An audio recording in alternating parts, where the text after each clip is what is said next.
ॐ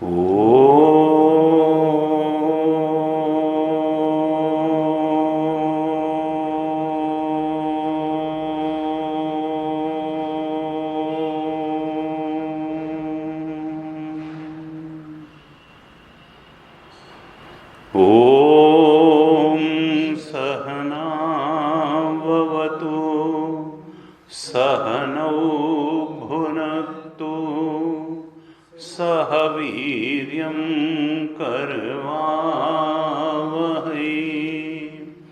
तेजस्विनावधीतमस्तु मा विद्विषावहै।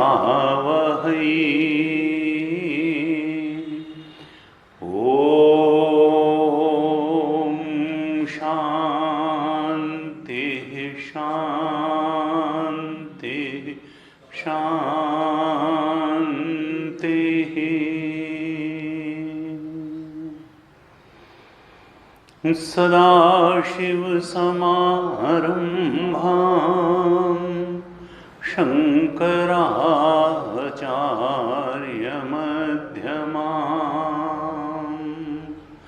अस्मदाचार्यपर्यन्तां वन्दे गुरुपरम्पराम्।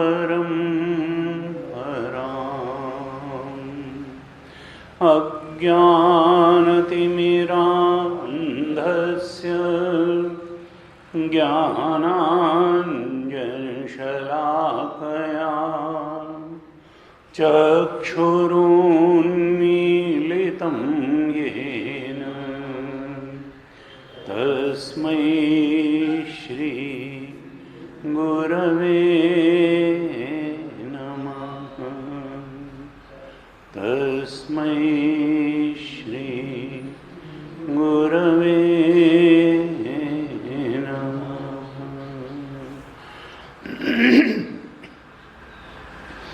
शङ्करं शङ्कराचार्यं केशवं बादरायणं सूत्रभाष्यकृतौ वन्दे भगवन्तौ पुनः पुनः। श्रुतिस्मृतिपुराणानाम् आलयं करुणालयं नमामि भगवत्पादं शङ्करं लोकशङ्करम्। ईश्वरो गुरुरात्मेति मूर्तिभेदविभागिने व्योमवद्व्याप्तदेहाय दक्षिणामूर्तये नमः। दक्षिणामूर्तये नमः।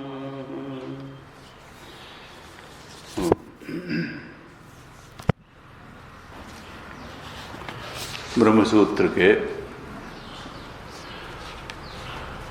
चौथे सूत्र पर विचार चल रहा है।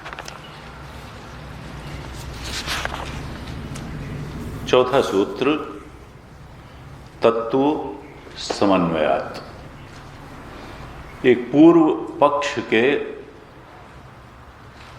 उत्तर में एक पूर्व पक्ष की शंका का निवारण करने के लिए भगवान वेदव्यास ने ये चौथा सूत्र लिखा, तत्व समन्वयात्।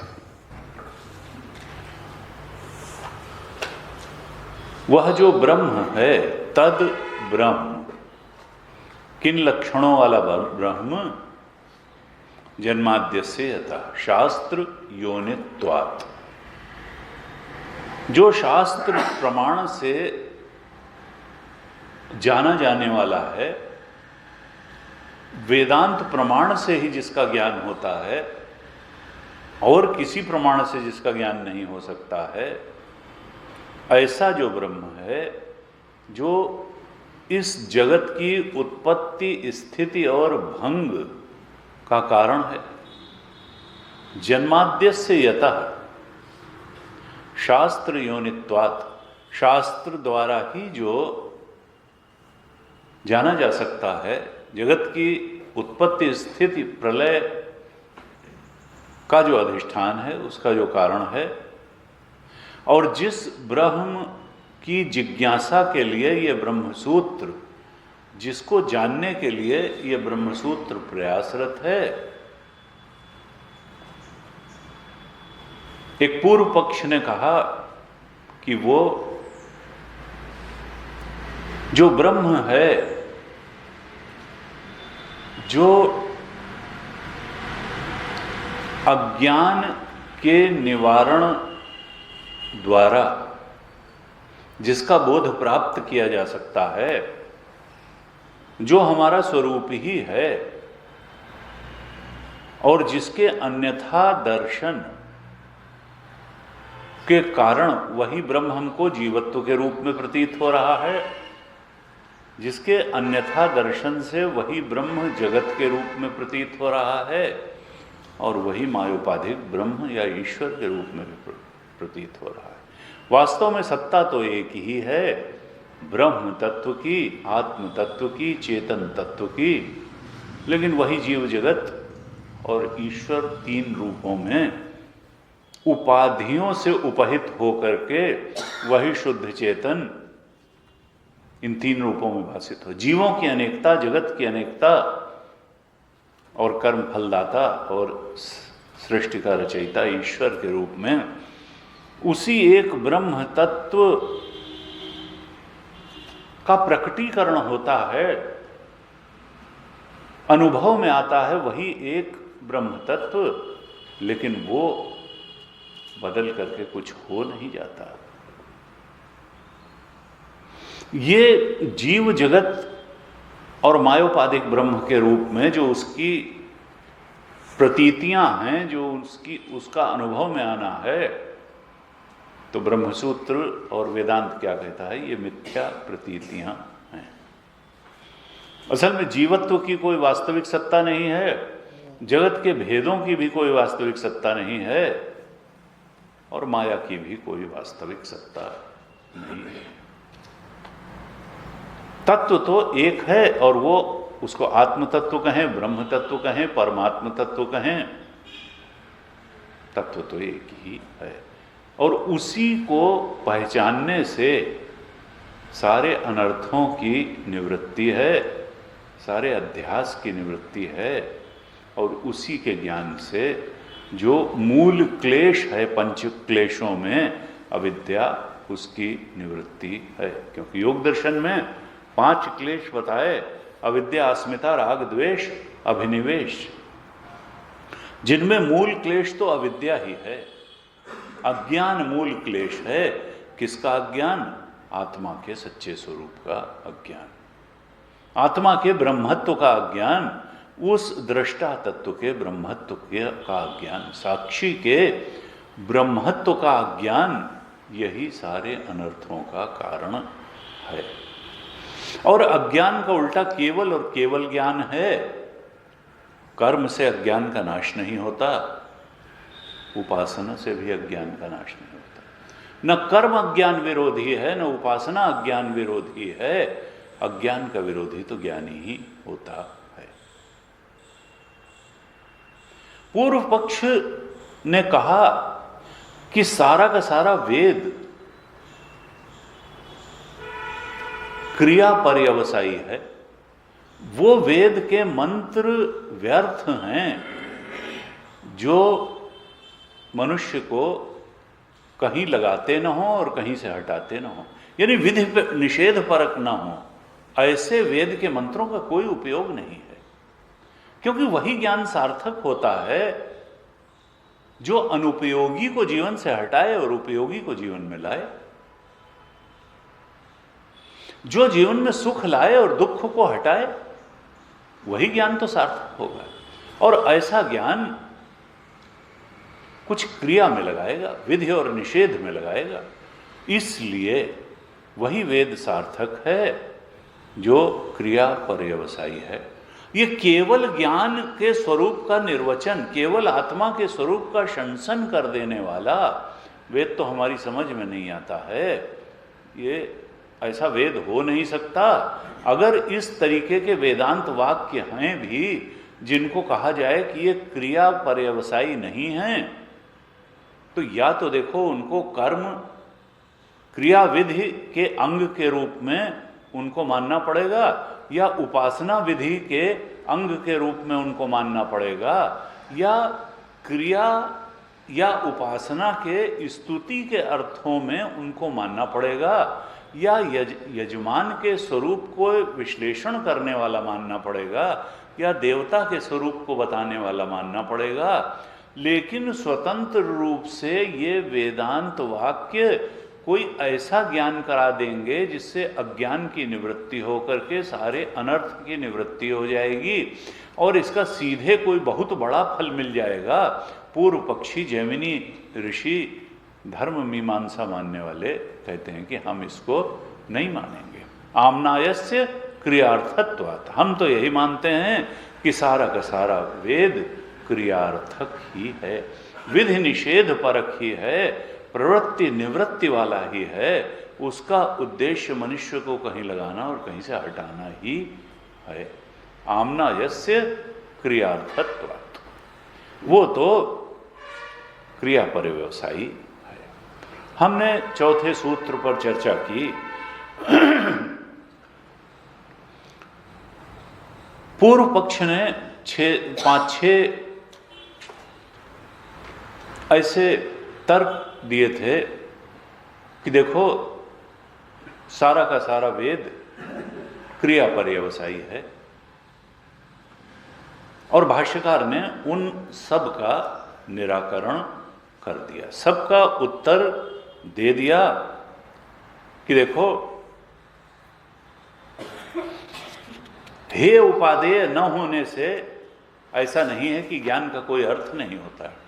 जो ज्ञान न छोड़ा जा सकता है, किसी चीज को छुड़वाता है, न पकड़वाता है, न विधि न निषेध, केवल शंसन करता है, सत्य के स्वरूप का निर्वचन कर देता है, उसका फल अलग होता है और विधि निषेध में लगाने वाले ज्ञान का फल अलग होता है। क्रिया का फल अलग है और ज्ञान का फल अलग है। और कर्म का जो फल होता है वो कभी शाश्वत नहीं होता है। कर्म से जो प्राप्त होता है काल में नष्ट हो जाता है। अगर शाश्वत चीज प्राप्त करनी है तब तो हमको वो ज्ञान से ही प्राप्त हो सकती है। तद विज्ञानार्थम सगुरुमेवाभिगच्छेत समित पाणि श्रोत्रियम ब्रह्मनिष्ठम परीक्ष लोकान कर्मचितान ब्राह्मणों निर्वेदम आयात नास्ति अकृतः कृतेन। जब लोक की परीक्षा करते करते साधक इस निष्कर्ष पर पहुंच जाता है कि जो भी कृत है, कर्म से प्राप्त हुआ है, वो काल में नष्ट हो जाएगा। और अगर उसको किसी शाश्वत वस्तु की आवश्यकता होती है, उसको लगता है हमको कोई ऐसी चीज चाहिए जो फिर आने के बाद जाए नहीं, ऐसी शांति चाहिए, ऐसा सुख चाहिए जो काल के फंदे से कटे ना, उस शाश्वत तत्व, शाश्वत शांति, शाश्वत सुख की प्राप्ति के लिए फिर उसको कर्म का साधन व्यर्थ लगता है, क्योंकि कर्म से जो भी प्राप्त होगा काल में नष्ट हो जाएगा। उस शाश्वत की प्राप्ति के लिए फिर वो तद विज्ञानार्थम सगुरुमेवाभिगच्छेत। श्रुति भी कहती है, मुंडक उपनिषद में कहा, हे साधक, अगर तुम जान लो कर्म की सीमा को कि कर्म से जो भी प्राप्त करोगे काल में नष्ट हो जाएगा, और तुम कोई शाश्वत शांति, सुख या शाश्वत तत्व की प्राप्ति करना चाहते हो, तो उसको पाने के लिए तुम सद्गुरु के पास जाओ और उनसे प्रश्न करो। और उपदेक्षन्ति ते ज्ञानम ज्ञानिनस् तत्वदर्शी, वो तत्वदर्शी ज्ञानी तुमको प्रश्न करने के बाद उपदेश करेंगे। गीता में बिल्कुल यही चीज कही, सर्वम कर्माखिलम पार्थ ज्ञाने परिसमाप्यते। श्रेयान द्रव्यमयाद यज्ञात ज्ञान यज्ञ परंतप सर्वम कर्माखिलम पार्थ ज्ञाने परिसमाप्यते। देखो, द्रव्य यज्ञ ठीक है, उनकी अपनी उपयोगिता है, देवता प्रसन्न होता है, आशीर्वाद देता है, परस्परम भावयंतः, एक दूसरे के पोषण से आप देवता को पूजा अर्चना चढ़ाते हैं, वो आशीर्वाद देता है, आपकी प्रार्थनाओं से वो प्रसन्न होता है, उसके आशीर्वाद से आपका कल्याण होता है। लेकिन शाश्वत शांति, शाश्वत सुख की प्राप्ति तो ज्ञान यज्ञ से ही होगी, द्रव्य यज्ञ से नहीं होगी।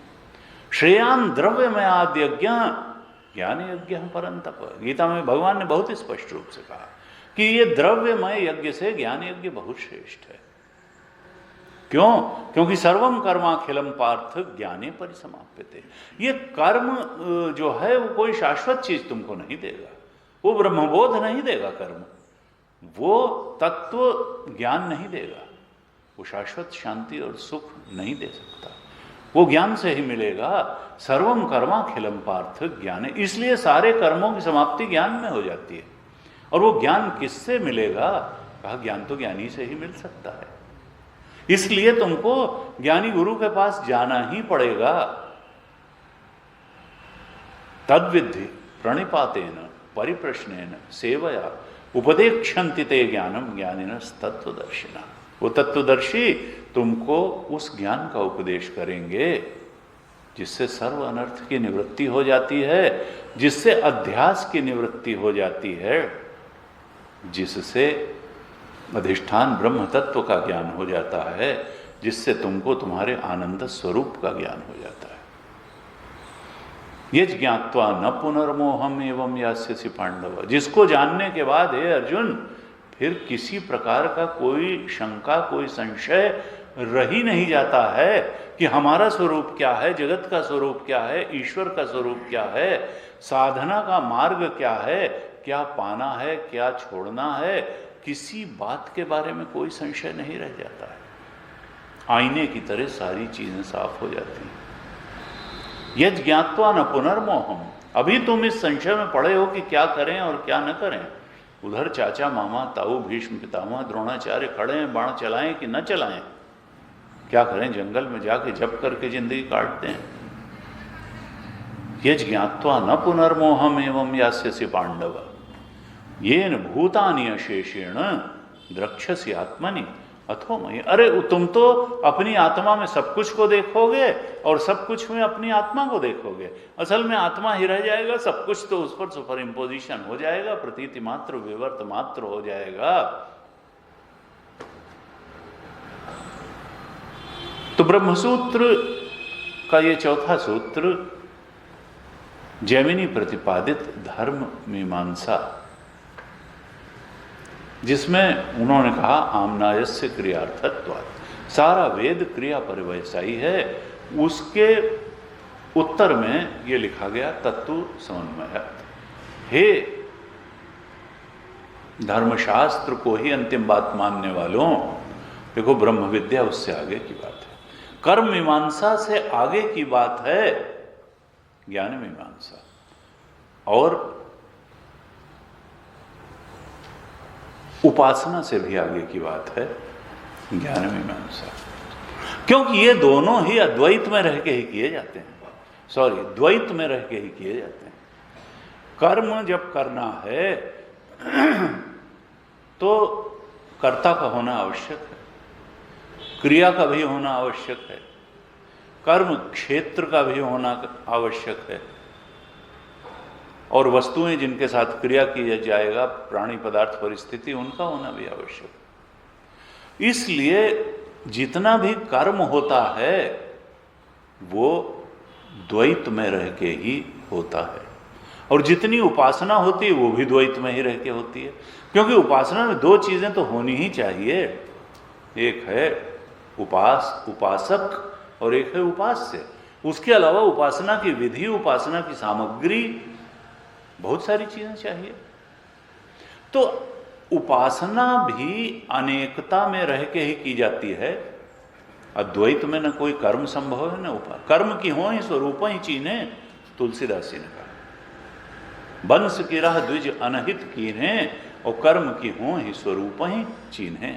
न तो कर्मकांड किया जा सकता है, न उपासना कर्म सूक्ष्म कर्म किया जा सकता है, न स्थूल कर्म, क्योंकि करता ही नहीं रहा, उपासक ही नहीं रहा, उपास्य भी नहीं रहा। अद्वैत तत्व में फिर ये एक अलग स्तर की विद्या है जो सीधे फलदायी है, जिस विद्या और उसके फल के बीच में कोई और अवकाश ही नहीं होता, ना कोई कर्म करना है, ना कोई उपासना करनी है, ना कोई जप करना है। कौन किसका? तत्केन कम पश्येत, वहां कौन किसको देखेगा, किसके द्वारा देखेगा। भगवान शंकराचार्य जी ने भाष्य में पहली चीज उत्तर में ही लिखी थी, तत्केन कम पश्येत। क्योंकि जब तक अविद्या का पसारा है, जब तक द्वैत त्रैत अनेकत्व में सत्यत्व का बोध बैठा हुआ है, तब तक तो अन्य अन्य को देखता है, अन्य अन्य को सूंघता है, अन्य अन्य से बात करता है, अन्य अन्य का अभिवादन करता है। लेकिन जब ब्रह्मात्मैक्य बोध हो गया, तब कौन किसको देखे, कौन किसको सूंघे, कौन किसको चखे और कौन किसको अभिवादन करे। अरे जानने वाले को तुम किससे जानोगे? विज्ञातारम अरे केन विजानियात, जानने वाला तो तुम्हारा स्वरूप ही है। उसको जानने के लिए किसी प्रमाण की आवश्यकता नहीं है, न नेत्र प्रमाण न बुद्धि प्रमाण। उसको तो अंदर से ही जानते हैं, उसके सच्चे स्वरूप को वो हो करके ही जाना जा सकता है। का देखो, ये कर्म के पीछे तो कामना है, और कामना के पीछे अविद्या है। तीन का बिल्कुल एक साथ साथ उच्चारण भगवान शंकराचार्य अपने भाष्य में और हर जगह करते हैं। अविद्या, कामना, कर्म। कर्म बाहर दिखाई देता है, लेकिन उसके पीछे होती तो कामना है। कामना की प्रेरणा से ही कर्म होता है। और कामना क्यों होती है? आत्मानंद के अज्ञान के कारण ही तो कामना होती है। हर कर्म का उद्देश्य तो आनंद प्राप्ति ही होता है। और वो उद्देश्य क्यों बनता है? क्योंकि स्वरूपानंद से हमारी पहचान नहीं, अपने स्वरूप का आनंद मालूम नहीं है, इसलिए विषयानंद में ही उस आनंद की खोज है। कैसे? कर्म के द्वारा अनुकूल परिस्थिति प्राप्त करके आनंद पालें। ऐसी कामना अंदर है, उस कामना के भी कारण है अविद्या। वो अविद्या का अगर नाश हो जाए तो स्वरूपानंद, आत्मानंद, ब्रह्मानंद अभी और यहीं उपलब्ध है। और फिर सारी दौड़ धूप समाप्त, सारा अनर्थ समाप्त, सारी अनुकूल और प्रतिकूल परिस्थितियों की चाहत समाप्त, सुख दुख दोनों के पार जाना हो गया। ज्ञात्वा देवम हर्ष शोकौ जाति, हर्ष और शोक दोनों के पार जीवन मुक्त पुरुष चला जाता है। इधर गति है, इधर प्रयास है ब्रह्म सूत्र का। गुरु जी कहते थे कि भाई देखो, ये जो वेदांत विद्या है, वेदांत विद्या विधि का शेष नहीं है, कर्मकांड की विधि का शेष नहीं है, अंग नहीं है। कर्मकांड के अंग के रूप में अगर जैमिनी के फॉलोअर्स वेदांत विद्या को, ब्रह्म विद्या को सिद्ध करने का प्रयास करते हैं तो उन्होंने समझा नहीं वेदांत विद्या की महत्ता। और ये उपासना विधि का भी अंग नहीं है, न तो ये कर्म की विधि का अंग है, न उपासना की विधि का अंग है। ये तो स्वयं में एक स्वतंत्र विद्या है और सर्वोच्च विद्या है, जिसका सर्वोच्च फल है। ये उपासना के अंग के रूप में ये सार्थक नहीं है, न कर्म के अंग के रूप में ये सार्थक है। ये तो इसकी स्वतंत्र सार्थकता है, स्वतंत्र फल है और सर्वोच्च फल है। इतना बड़ा फल है जो न कर्म दे सकता है, न उपासना दे सकती है। ये ब्रह्म विद्या उस सर्वोच्च फल को प्रदान करने वाली है। उस मोक्ष की स्थिति को प्रदान करने वाली है। वास्तविक मुक्ति हित्वा अन्यथा रूपम स्वरूपेण व्यवस्थिति है। स्वरूप में स्थिति दिलाने वाला जो मोक्ष है, जो वास्तविक मोक्ष है, उसको दिलाने वाली ये सालोक्य सारूप्य सायुज्य जो अपेक्षाकृत आपेक्षित मुक्तियां हैं, उनसे जो बड़ी और वास्तविक मुक्ति है, अन्यथा रूप के मिथ्यात्व को बता देना और स्वरूप के सत्यत्व के बोध में प्रतिष्ठित कर देना, जिसको भागवत जी में कहा मुक्ति हित्वा अन्यथा रूपम स्वरूपेण व्यवस्थिति। उस स्वरूप स्थिति का बोध कराने वाली जो मुक्ति है, उस मुक्ति को देने वाली ये ब्रह्म विद्या है। तो विधि के शेष के रूप में, कर्म विधि के अंग के रूप में अगर हम सोचें कि इसकी सार्थकता है, तो हम गलत सोचते हैं। हमने ब्रह्म विद्या के महत्व को, ब्रह्म विद्या की प्रक्रिया को जाना नहीं, समझा नहीं। और अगर हम उपासना विधि के अंग के रूप में भी इसको समझते हैं, तो भी हमने ब्रह्म विद्या की महत्ता को, इसके स्वरूप को जाना नहीं, समझा नहीं। इसको न किसी कर्म की आवश्यकता है, न इसको किसी अनुष्ठान की आवश्यकता है। कर्मकांड जो है वो कर्म अनुष्ठान के बाद ही फल देता है। उपासना भी अपने उपासना विधि के अनुष्ठान के बाद फल देती है। और ब्रह्म विद्या न किसी कर्म की मोहताज है, न किसी उपासना विधि की मोहताज है। ये तो विद्या सीधे ही अविद्या का नाश करके और स्वरूप बोध में प्रतिष्ठित करने का सर्वोच्च फल देने में समर्थ है। यही इसकी सार्थकता है। इसके लिए किसी कर्म की और किसी अनुष्ठान की आवश्यकता नहीं है। विद्या अविद्या का सीधे नाश करके और फलदायी होती है।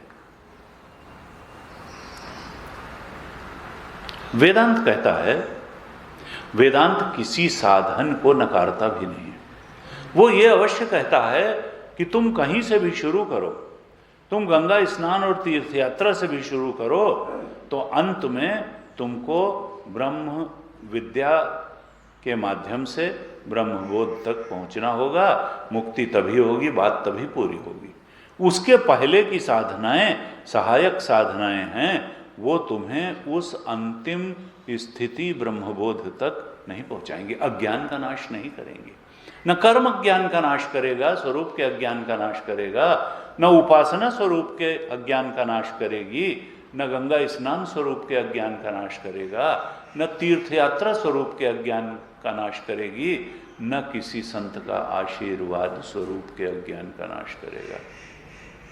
क्योंकि हम कई बार आशीर्वाद के चक्कर में बहुत पड़ते हैं। संत का आशीर्वाद तुमको सांसारिक उन्नति दे सकता है। संत का आशीर्वाद कोई अनिष्ट जो है उसको टाल सकता है। संत दरस जिमि पातक तरई तुलसी, सरदा तप निशि ससि अपहरई, संत दरस जिमि। उन्होंने तो आशीर्वाद नहीं कहा, उन्होंने कहा पहुंचे हुए संत के दर्शन से ही अनिष्ट टल सकता है। भगवान की कृपा से जीवन में अनैश्वर्य का नाश हो सकता है, समृद्धि आ सकती है। हर साधना का अपना एक तरीका है और अपना एक फल है और अपनी एक सीमा है, उसको वेदांत नकारता नहीं है। कर्म की साधना का, निष्काम कर्म की साधना का अपना फल है, उपासना की साधना का अपना फल है। लेकिन ये ध्यान रखना है कि एक साधना दूसरी साधना का फल देने में असमर्थ है। कर्म की साधना करोगे तो कर्म की साधना जो फल दे सकती है वो मिलेगा। उपासना करोगे तो उपासना जो फल दे सकती है वो मिलेगा। ध्यान की साधना करोगे तो ध्यान की साधना जो फल दे सकती है वो फल मिलेगा। और वेदांत प्रतिपादित श्रवण मनन निधिध्यासन की साधना करोगे तो ब्रह्म विद्या की साधना, वेदांत की साधना जो फल दे सकती है वो फल मिलेगा। ब्रह्म विद्या की साधना का फल कर्म नहीं दे सकता, उपासना नहीं दे सकता, ध्यान नहीं दे सकता। लेकिन चाहिए क्या? चाहिए तो किसी भी उपासना, कर्म या ध्यान करके व्यक्ति को चाहिए तो सत्य का बोध, चाहिए तो परमानंद की प्राप्ति, चाहिए तो दुख की सर्वथा निवृत्ति, अनर्थ की निवृत्ति। तो इसलिए सर्वोच्च फलदायी तो ब्रह्म विद्या ही है, लेकिन अन्य साधनाओं को नकारना नहीं है। देखिए, जब अगर हमें यह लगता है, गुरु जी बहुत सावधान करते थे, अगर तुमको लगता है सालों सालों श्रवण के बाद भी हम ब्रह्मबोध के कहीं आसपास भी नहीं हैं, आत्म शांति का हमें कोई अनुभव ही नहीं हो रहा है, आत्म सुख का कोई अनुभव ही नहीं हो पा रहा है, तो निसंकोच उसके पहले की साधना करना प्रारंभ कर देना चाहिए। उपासना की साधना करनी चाहिए, निष्काम कर्म की साधना करनी चाहिए, ध्यान की साधना करनी चाहिए। ये साधनाएं आपके मन में अधिकारित्व ले आएंगी ब्रह्म बोध की साधना करने के लिए। आप सबके मन को, आपके चित्त को श्रवण मनन निधिध्यासन की साधना करने के योग्य बना देंगी। इसलिए ये चाहे निष्काम कर्म की साधना हो, चाहे उपासना हो, चाहे ध्यान की साधना, ये कोई बेकार की बातें नहीं हैं। ये इनका बड़ा महत्व है और ये आपके अंदर ब्रह्म विद्या की सर्वोच्च साधना के अनुकूल चित्त का निर्माण कर देती हैं, ठीक तरह से श्रवण योग्य चित्त को बना देती हैं, मनन योग्य और निधिध्यासन योग्य बना देती हैं। इसलिए ऐसा नहीं है कि कर्म की साधना को, गुरु जी कहते थे कई बार, अति उत्साही वेदांती बिना उस स्तर पर पहुंचे ही कहते हैं कि अरे कर्म बेकार की बात है, निष्काम कर्म बेकार की बात है, उपासना बेकार की बात है, और ध्यान व्यान में क्या रखा है, हम तो सर्वोच्च ब्रह्म विद्या के साधक हैं। उनका बहुत अच्छी बात है, लेकिन देखो श्रवण भी तब हो पाएगा जब तुम्हारी परिस्थिति ठीक होगी। अगर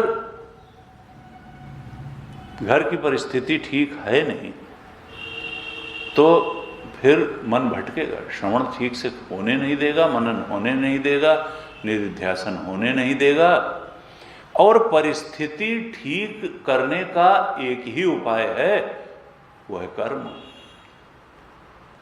कर्म से ही व्यक्ति न ध्यान से परिस्थिति ठीक होगी, न उपासना से सीधे परिस्थिति ठीक होगी, और न ब्रह्म विद्या से, श्रवण से ही परिस्थिति ठीक होगी। यद्यपि कि इनका अनुकूल प्रभाव अवश्य पड़ेगा।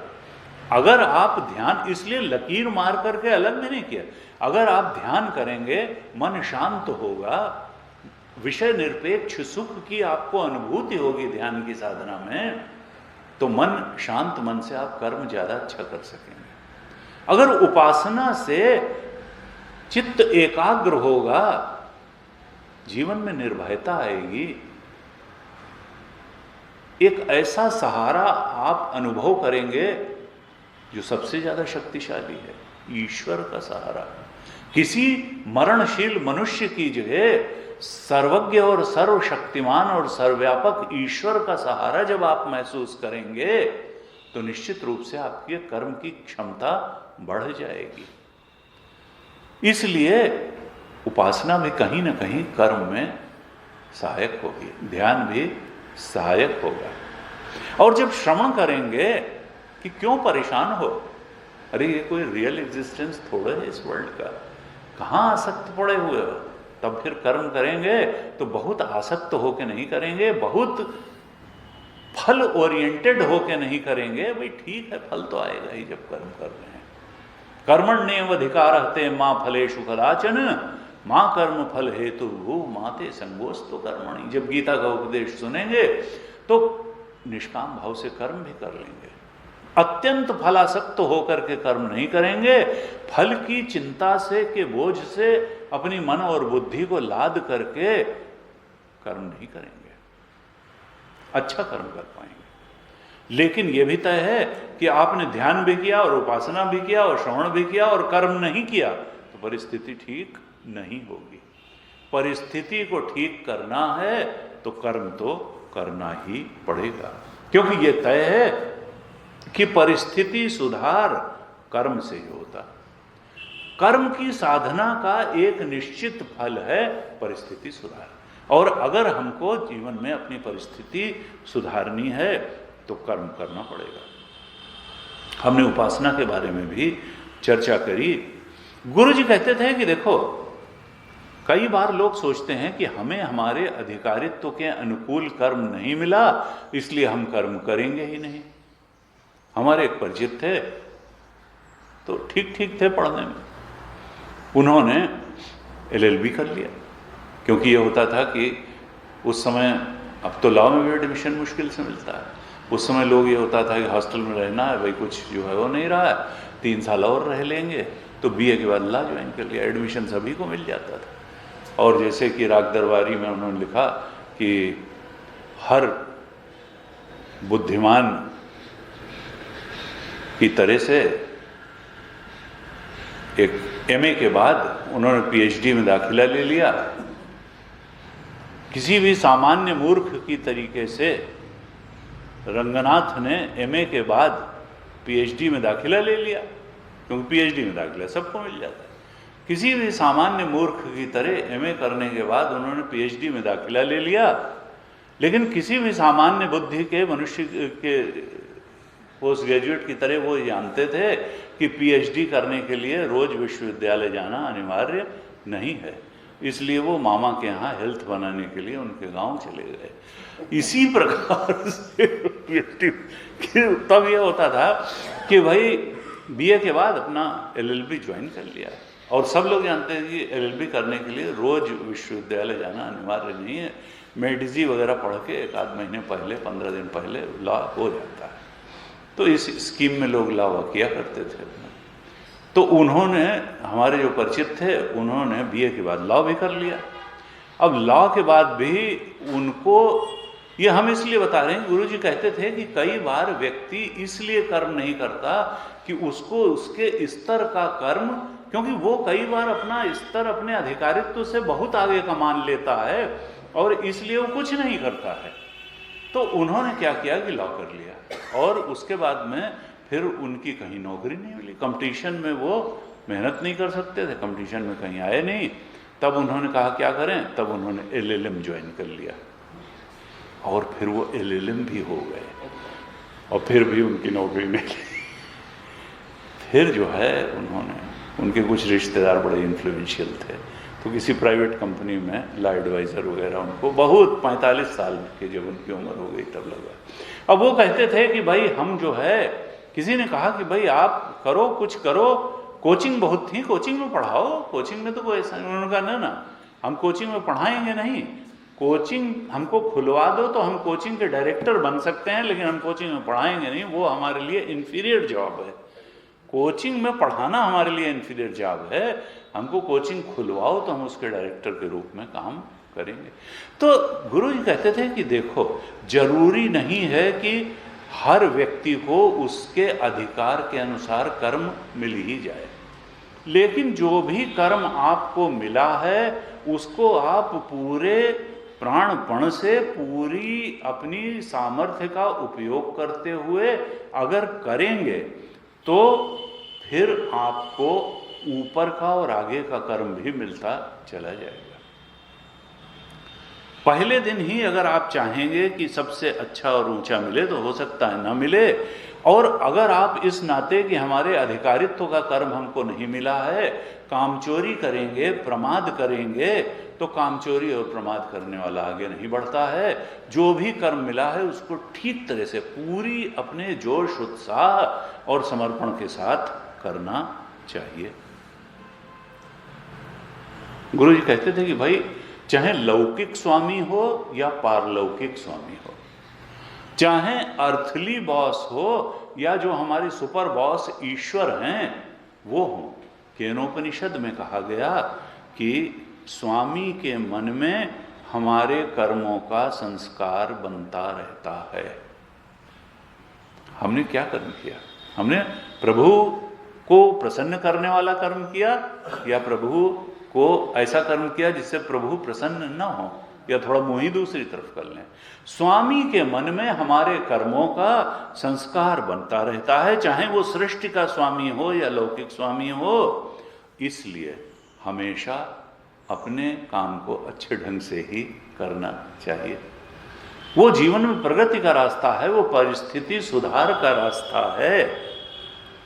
तो ये कर्म की बड़ी महत्ता है। हमने इसलिए इस पर चर्चा की कि ब्रह्म विद्या सर्वोच्च है और मुक्ति देने वाली है, लेकिन इसका मतलब ये नहीं है कि कर्म की साधना का कोई मतलब ही नहीं।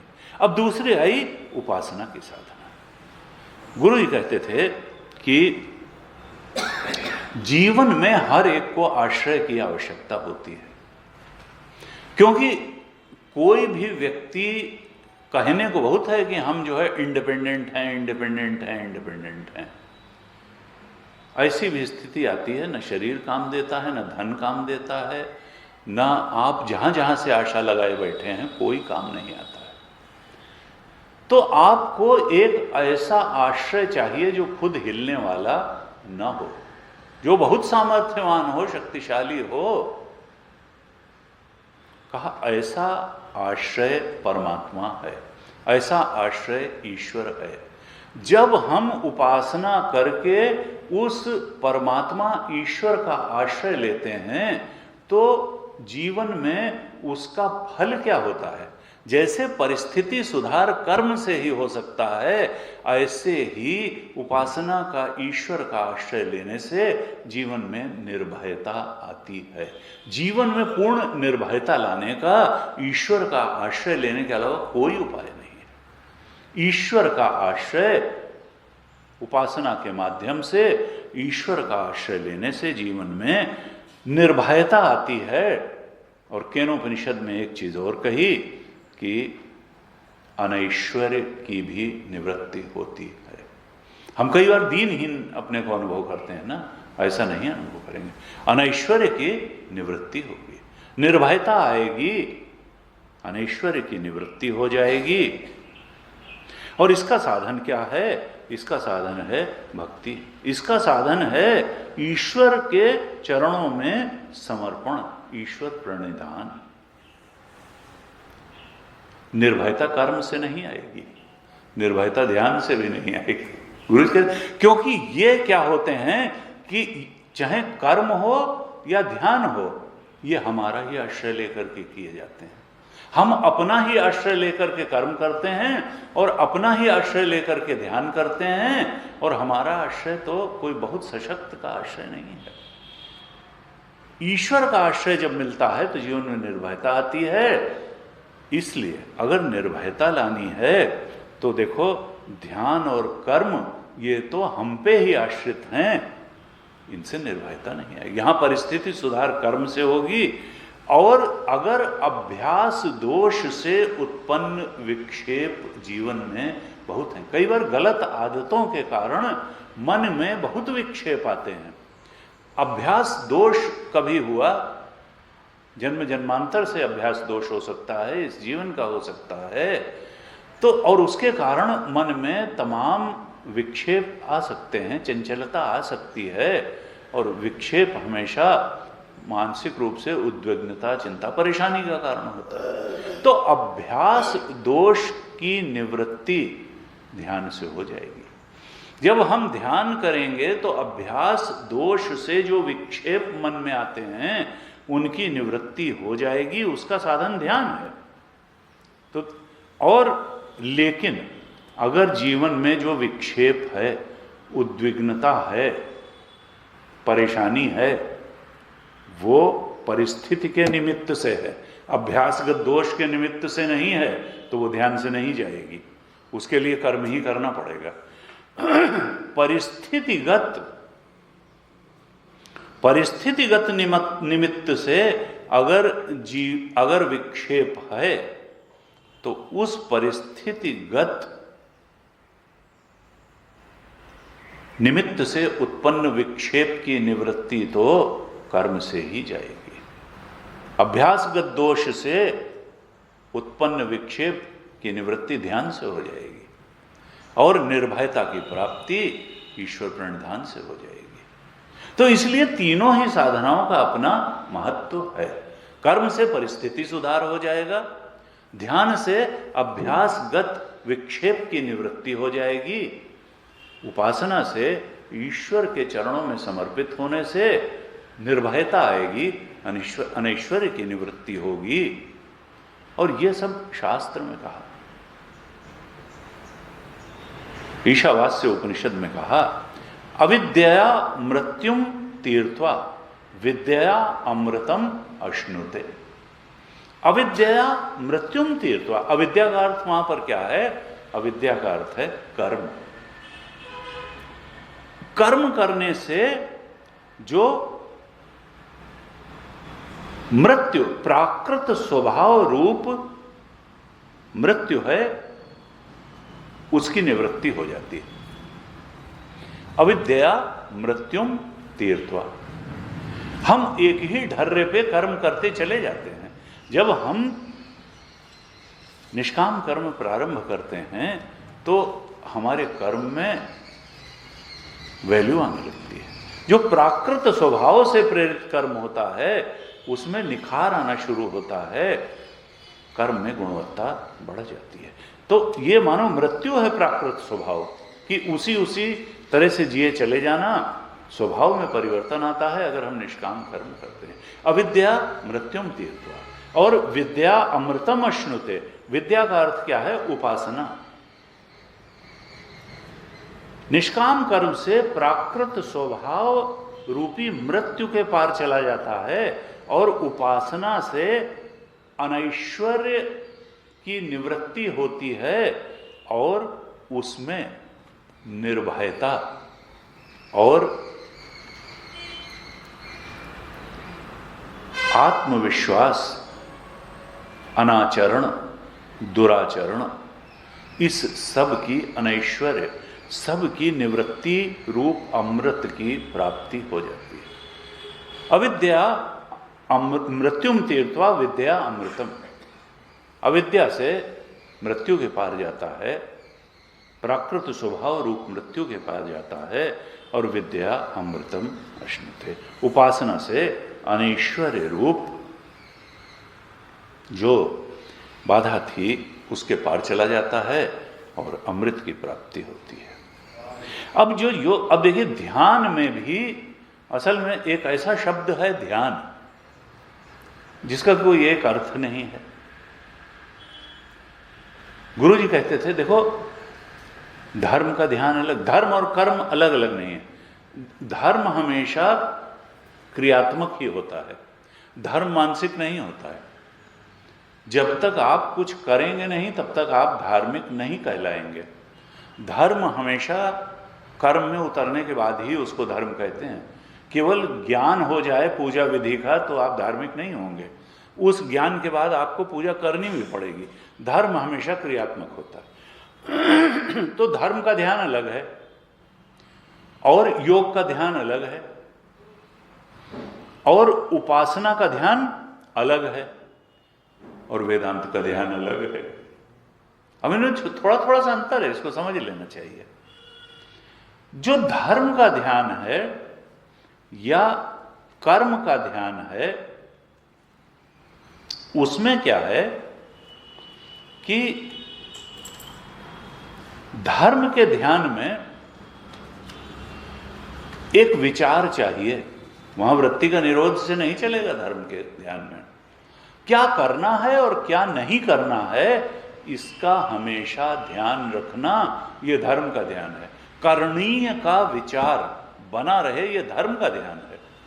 धर्म का ध्यान क्या है कि हमेशा क्या विधि है, क्या निषेध है, यह हमारी बुद्धि में हमेशा जागृत रहे, इसका हमेशा ध्यान बना रहे। करणीय का विचार हमेशा बना रहे, यह धर्म का ध्यान है। क्यों? क्योंकि अगर अधर्म कर बैठे तो फिर प्रतिकूल परिस्थिति और दुख से हम बचा नहीं सकते अपने को। इसलिए करणीय का विचार करना यह धर्म का ध्यान है। योग का ध्यान तो हम जानते हैं। योग में के ध्यान का मतलब है योगश्चित्त वृत्ति निरोधा। वृत्ति का निरोध, साक्षी हो जाएं अपनी वृत्तियों के, वृत्तियों का निरोध हो जाए, तो ये योग का ध्यान है। योग का ध्यान क्या है कि मन की निरुद्ध अवस्था को प्राप्त कर लेना, वृत्तियों का साक्षी हो जाना, और फिर वृत्तियों का विरल होते हुए वृत्तियों का शांत हो जाना, और दृष्टा तदा दृष्टु स्वरूप अवस्थानम, दृष्टा का ही स्वरूप में स्थिति। तो ये योग का ध्यान है। धर्म का ध्यान है करणीय का विचार करना, योग का ध्यान निरोध की प्रधानता से होता है। और उपासना के ध्यान में क्या चाहिए? इष्ट संबंधी वृत्ति। ये नहीं है कि हम पूजा करने बैठे और फिर जो है वृत्ति बाजार में भागी और दफ्तर में भागी और पड़ोसी के यहाँ भागी या कहीं भागी, ना। इष्टाकार वृत्ति बनी रहे, ये है उपासना का ध्यान। उपासना के ध्यान में भी वृत्ति का उपयोग है, इष्ट संबंधी वृत्ति बनी रहनी चाहिए। राम जी का चिंतन करते करते, कृष्ण की लीलाओं का चिंतन करते करते, मम गुण गावत पुलक शरीरा, गद गद गिरा नयन बह नीरा। पुलकित होना चाहिए चित्त प्रभु के स्मरण में। तो इष्ट संबंधी वृत्ति बनी रहे, ये उपासना का ध्यान है। अब वेदांत का ध्यान क्या है? वेदांत का ध्यान, जैसा साधना पंचकम में बताया, ब्रह्मात्मना स्थीयता, ब्रह्मात्म भाव में सारे विचारों का अन्वय हो जाना, यानी आत्मचिंतन। शनैः शनैः रूपरमेत बुद्ध्या धृति ग्रहीतया आत्मसंस्थम मनः कृत्वा न किंचिदपि चिंतयेत्।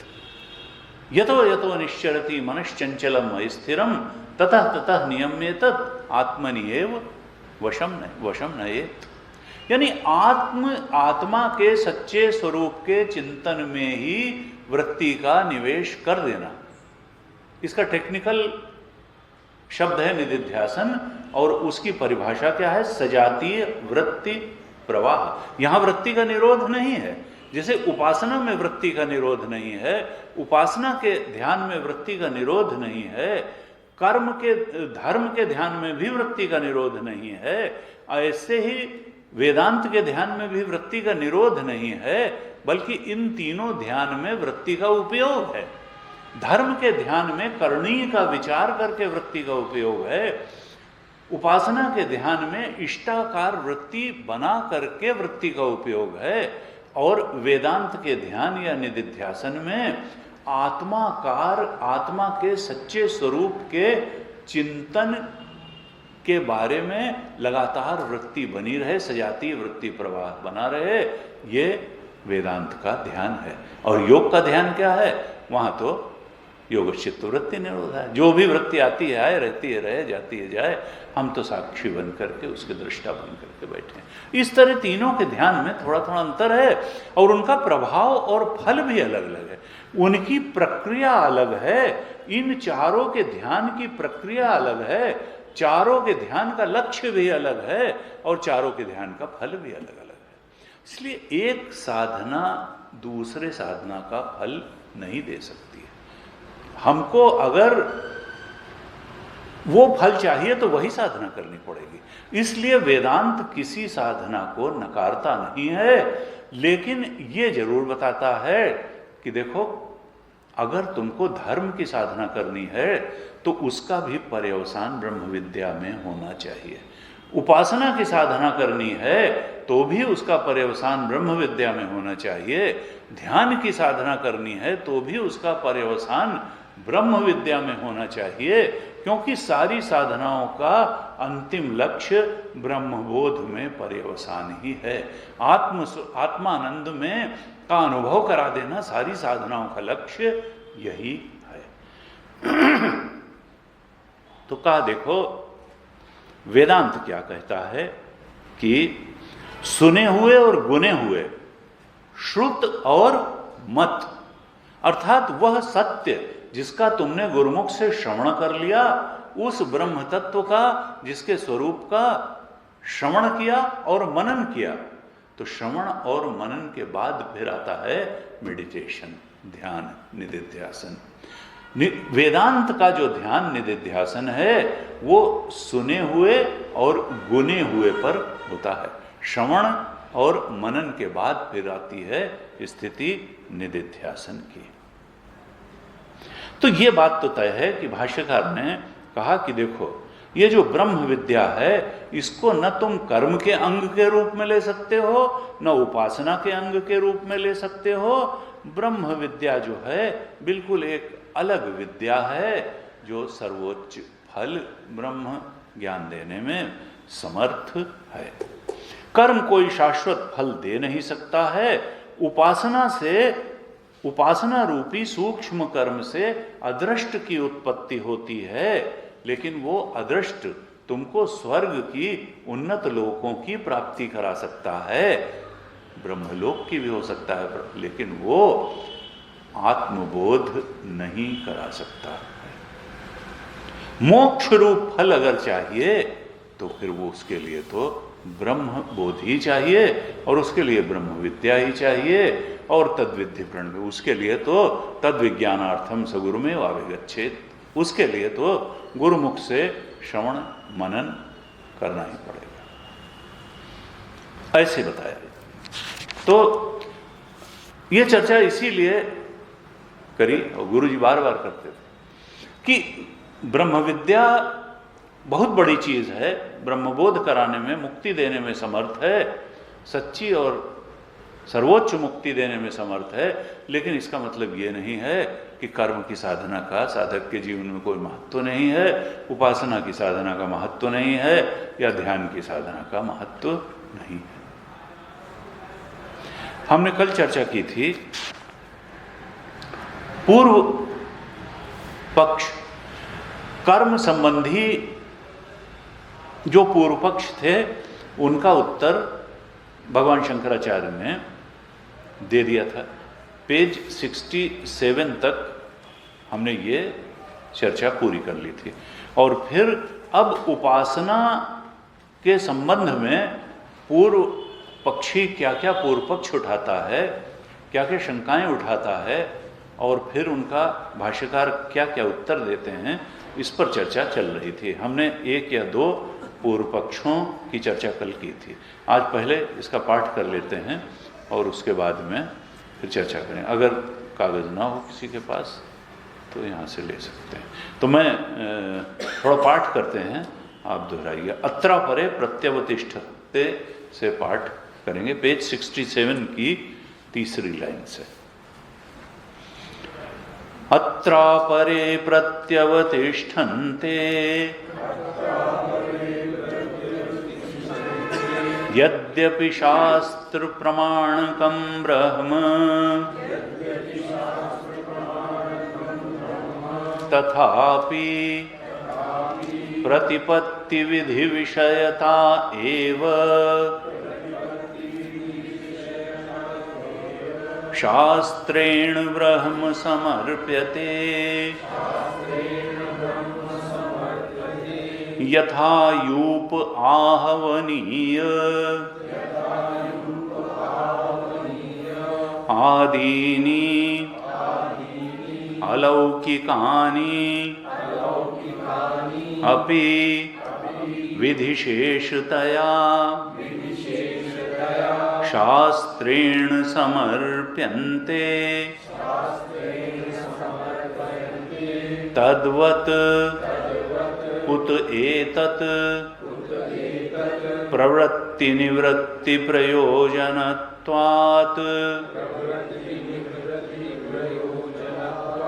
शास्त्रस्य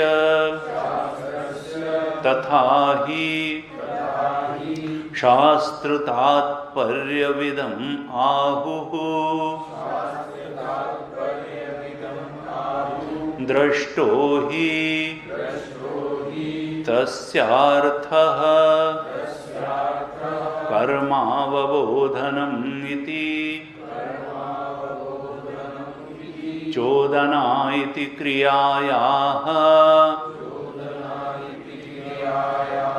प्रवर्तकं वचनं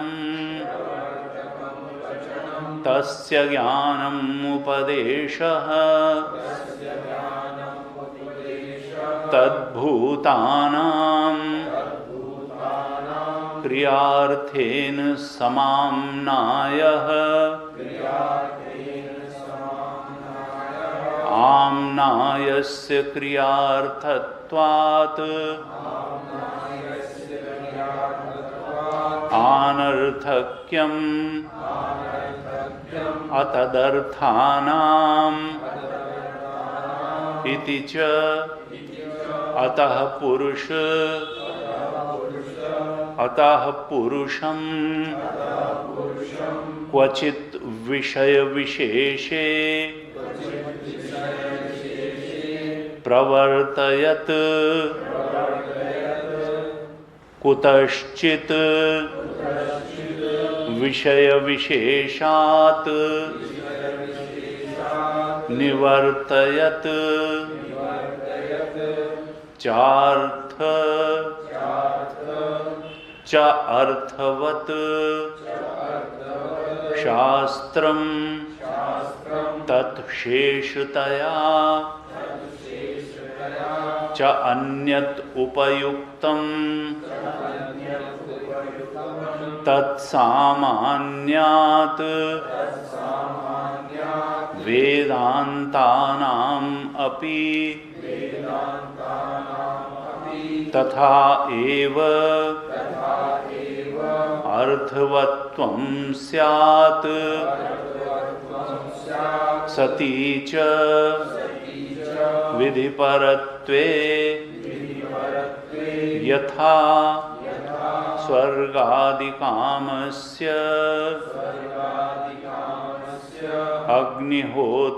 अग्निहोत्रादिसाधनं विधीयते एवं अमृतत्वकामस्य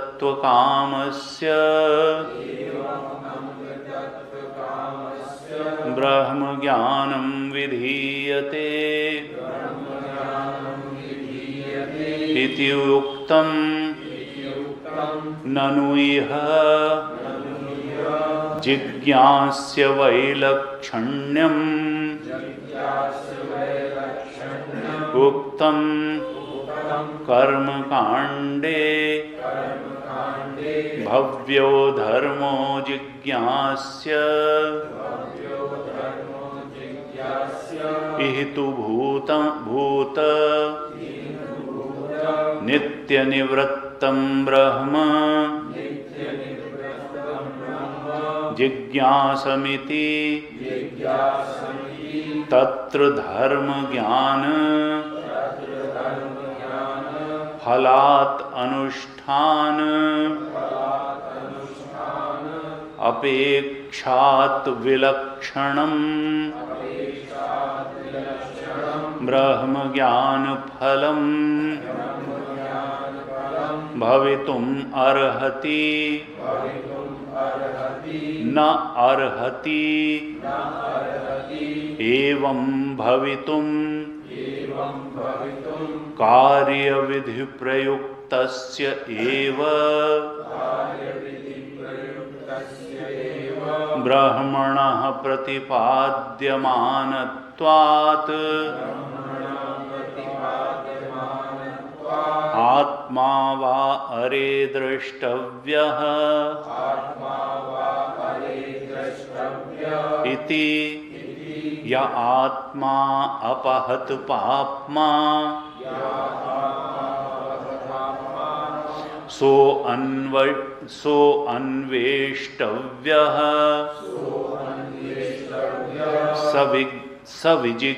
सविजिज्ञासितव्यः आत्मा एव उपासीत आत्मानम् एव लोकम् उपासीत ब्रह्मवेद ब्रह्मैव भवति इत्यादि विधानेषु सत्सुको असौ आत्मा किं तद्ब्रह्म इति आकांक्षायां तत्स्वरूप समर्पणेन सर्वे वेदान्ता उपयुक्ताः नित्यः सर्वज्ञः सर्वगतः नित्यतृप्तः नित्यशुद्धबुद्धमुक्तस्वभावः विज्ञानमानन्दं ब्रह्म इति एवम् आदयः तद उपासनात् च शास्त्रदृष्टो दृष्टः मोक्षः फलं भविष्यतीति।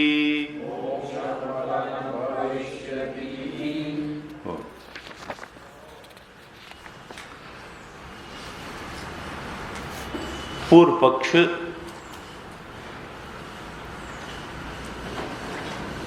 अब नए सिरे से कुछ तर्क प्रस्तुत कर रहा है कि ठीक है, आपने कहा कि ये ब्रह्म विद्या वेदांत वाक्य की सार्थकता कर्मांग रूप में नहीं है, कर्म विधि के अंग के रूप में वेदांत वाक्य सार्थक नहीं है, ये एक स्वतंत्र विद्या है और इनका अपना अर्थ है, अपनी सार्थकता है, अपना फल है वेदांत विद्या का, वो है ब्रह्मबोध। लेकिन अभी हमारा एक पक्ष अनुत्तरित है, हम कहते हैं कि कर्मांग नहीं तो उपासना के अंग के रूप में इनको लेना चाहिए। हम तो यही कहेंगे कि ब्रह्म, हमने मान लिया कि शास्त्र प्रमाणक है ब्रह्म, इस ब्रह्म को शास्त्र के द्वारा जाना जाता है, लेकिन इसको जानने का लाभ क्या होगा? देखो, उपासना विधि का अंग होने से ही इस ब्रह्म की उपयोगिता है, ब्रह्म ज्ञान की उपयोगिता है। वेदांत शास्त्र भी उपासना की या भक्ति की विधि का विषय हो करके ही उसका शेष बन के ही सार्थक है। जैसे हमने कल चर्चा की थी, मैं कहा कि भाई जैसे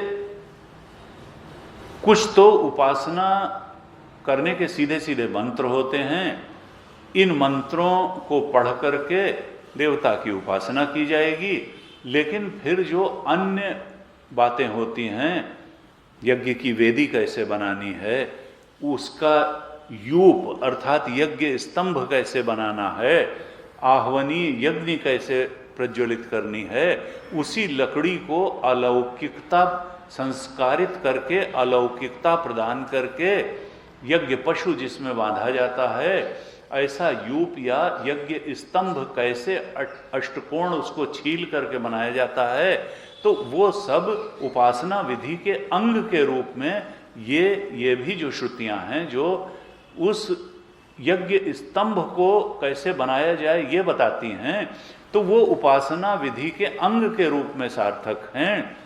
कैसे अष्टकोण बना करके उस यज्ञ स्तंभ को वहां लगाया जाए जिसमें यज्ञ पशु बांधा जाएगा, या वो आह्वनीय अग्नि कैसे प्रज्वलित की जाए कि अब वो यज्ञ के लिए उपयोगी अलौकिक अग्नि हो जाए, ये बताने वाली श्रुतियां उपासना विधि के अंग के रूप में सार्थक हैं। ऐसे ही सारी ही श्रुतियां हैं जो या तो सीधे सीधे उपासना के लिए सार्थक हों और नहीं तो उसके अंग के रूप में सार्थक हों। क्योंकि कहा तथा ही शास्त्र तात्पर्य विदम आहु, क्योंकि जो शास्त्र के प्रयोजन को, शास्त्र के तात्पर्य को जानने वाले हैं, वो ऐसे बताते हैं कि प्रवृत्ति निवृत्ति प्रयोजनत्वात् शास्त्र, कि शास्त्र का एक ही प्रयोजन है, वेद का एक ही प्रयोजन है, कहीं लगाना और कहीं से हटाना। प्रवृत्ति और निवृत्ति, सन्मार्ग में लगाना और उन्मार्ग से हटाना। जो अनुकूल परिस्थितियों का, सुख का जीवन में सृजन करे उन बातों में लगाना, और जो दुखद की परिस्थिति उत्पन्न करे, दुख उत्पन्न करे, वहां से हटाना। तो प्रयोजन शास्त्र का सारा का सारा प्रवृत्ति निवृत्ति प्रयोजन वाला है। और शास्त्र का तात्पर्य जानने वाले कहते हैं दृष्टो हि तस्यार्थ कर्म अवबोधनम इति, कि कर्म का ज्ञान कराना ही शास्त्र का दृष्ट फल है, क्या करें और क्या न करें। फिर कहा चोदना इति क्रियाया प्रवर्तकम वचनम। चोदना अर्थात वेद, वेद के जो प्रेरक वाक्य हैं उनको ही कहते हैं चोदना। वेद के जो प्रेरक वाक्य हैं वो दो ही तरीके के हो सकते हैं, ये करो और ये न करो। या तो धर्म करने की विधि होगी या अधर्म को छोड़ने की विधि होगी। दो के ही लिए तो प्रेरणा देगा वेद, धर्म को करने के लिए प्रेरणा देगा और अधर्म को छोड़ने के लिए प्रेरणा देगा। तो धर्म को करने की प्रेरणा देने वाले जो वेद वाक्य हैं वो विधि वाक्य हैं, और जो अधर्म को छोड़ने की प्रेरणा देने वाले वेद वाक्य हैं वो निषेध वाक्य हैं, प्रतिषेध परक वेद वाक्य हैं। तो ऐसे जो धर्म करने और अधर्म को छोड़ने की प्रेरणा देने वाले जो वेद वाक्य हैं, जो प्रेरक वाक्य हैं, तो यही वेद का चोदना इति क्रियाया प्रवर्तकम वचनम। क्रिया के जो प्रवर्तक वचन हैं, विधि और निषेध छोड़ने और करने वाले जो वेद के वचन हैं, यही तो वेद का प्रयोजन है। प्रवृत्ति और निवृत्ति ही वेद का प्रयोजन है, ऐसा वेद को के अर्थ को जानने वाले कहते हैं। कहा तस्य ज्ञानम उपदेश, वेद में क्रिया पर्यवसायी ज्ञान का ही उपदेश है और कोई नहीं। यानी शंसन का उपदेश नहीं है, शासन का ही उपदेश है। हमने पहले चर्चा की थी, वेद जो है शासनात्मक भी है और शंसनात्मक भी है। शासन का मतलब यह है कि जो विधि और निषेध शासन करे कि ये करो ये न करो, और शंसन का मतलब है जो केवल सत्य के स्वरूप को उद्घाटित कर दे, जो आत्मा के स्वरूप को बता दे, करने या न करने को न प्रेरित करे, बल्कि स्वरूप जो सिद्ध चीज है, जो ब्रह्म है, जो आत्म तत्व है, उसका स्पष्ट रूप से बस निरूपण कर दे। यहां कहते हैं तद्भूतानाम क्रियार्थेन सम आमनाय।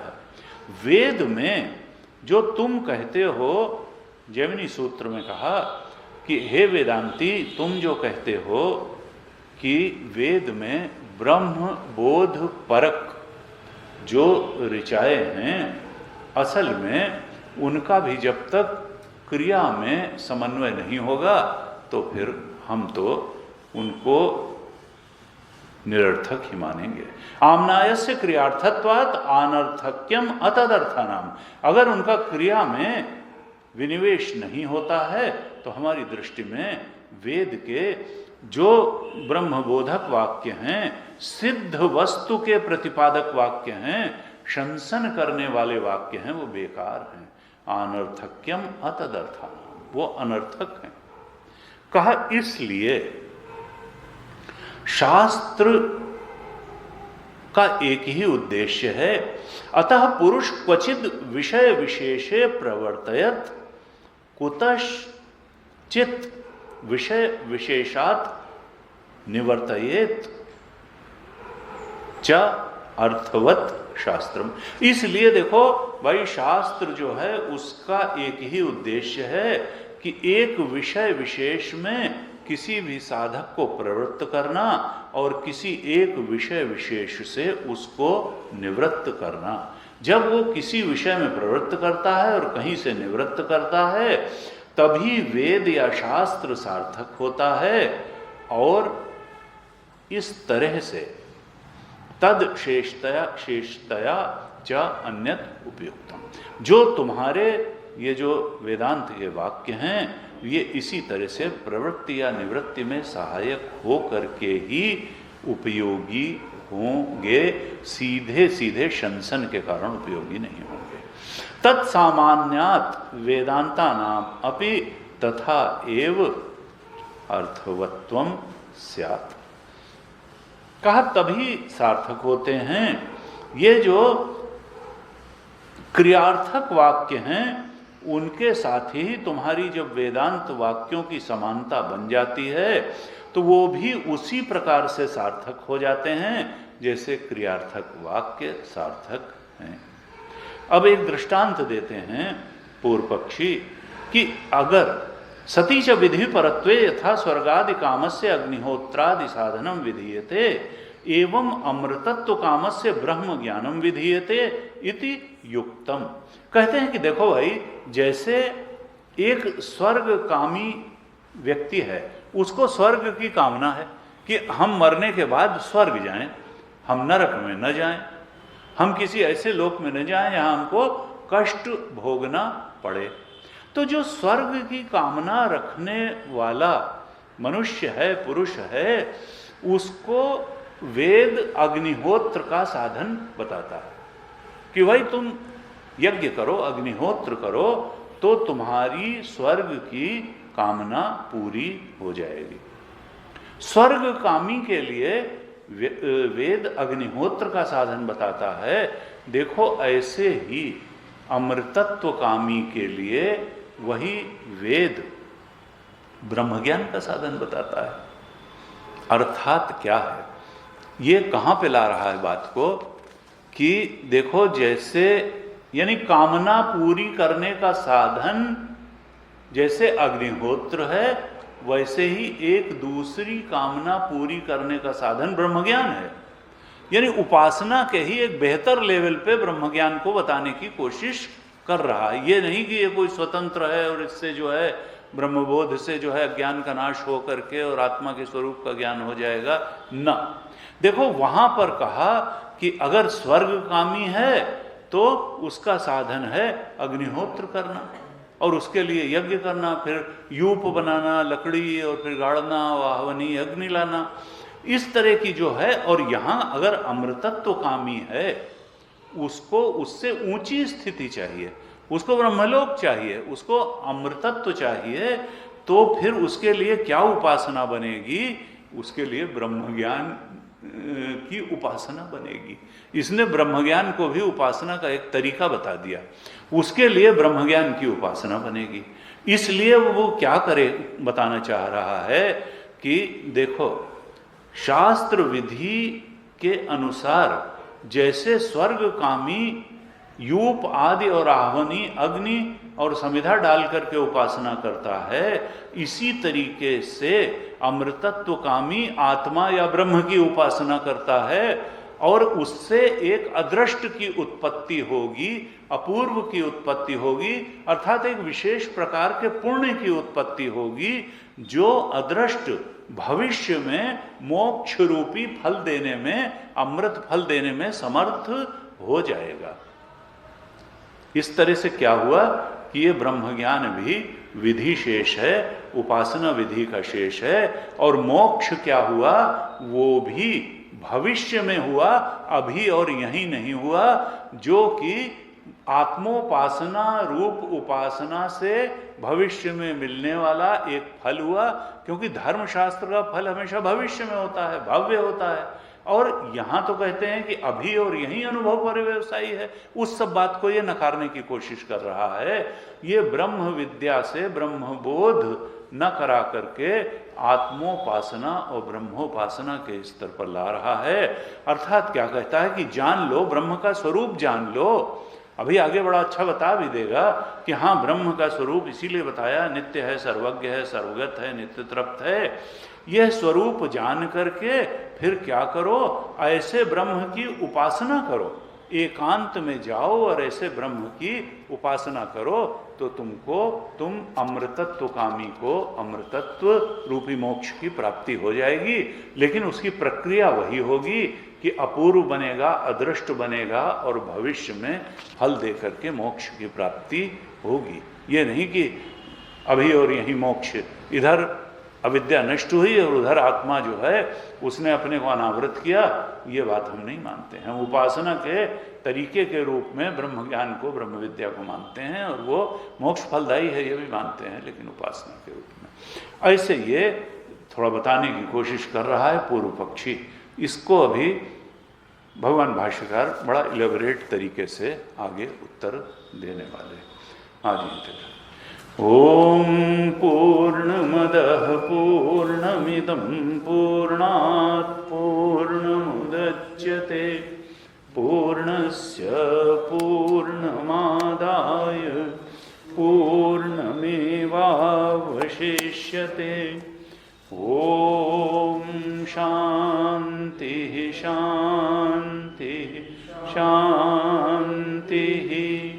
हरि ओम श्री गुरुभ्यो नमः। हरि ओम।